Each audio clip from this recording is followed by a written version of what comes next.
Hanggang ngayon ay bakas pa rin ang pinsalang iniwan ng Super Typhoon Pepito sa probinsya ng Aurora. Pinadapa at pinatumba ng malakas na hangin ng mga puno. May mga kalsada rin ang hirap na madaanan. Si Vel Custodio ng PTV sa Balitang Pambansa. Ito ang mga eksenang bumungad sa news team habang binabaybay ang daan mula Aurora patungong Isabela. Humambalang sa kalsada ang mga nagbagsakang troso at poste.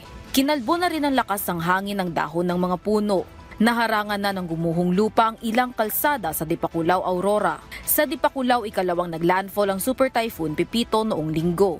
Ayon sa mga residente dito, nang huminto na ang hangin at ulan, inakala nila na nakalagpas na ang bagyong Pepito dito sa Aurora. Yung pala, nasa sentro pa lang sila ng bagyo. At nang bumalik na ang mas malakas na hangin at ulan, dito na nagsimulang gumuho ang lupa mula sa bundok na ito, pababa sa kalsada ng Dipakulaw. Hirap makalusot ang ilang mga mabababang sasakyan. Maging ang aming news team, pahirapang binaybay ang lubak na daan na tinabunan ng landslide. Stranded sa daan ang ilang mga biyahero, kagaya ni Dennis na isang oras nang stranded. Ewan, sabi naman nandyan na raw yung mga bulldozer nandyan daw eh. May balita po ba kayo? Anong itsura ng lugar niyo? Wala rin madam eh kasi walang signal eh.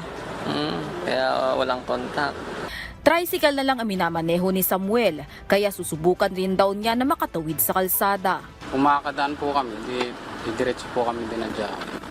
Pag hindi, balik kayo. Balik na lang po kami. Nakalusot naman ang tricycle sa lubak ng kalsada, pero inalalayan pa rin ito ng pagtutulak. Patuloy ang clearing operation ng Department of Public Works and Highways at local government unit ng Dipakulaw sa mga kalsadang natabunan ng landslide. Mula sa People's Television Network, Vel Custodio para sa Balitang Pambansa.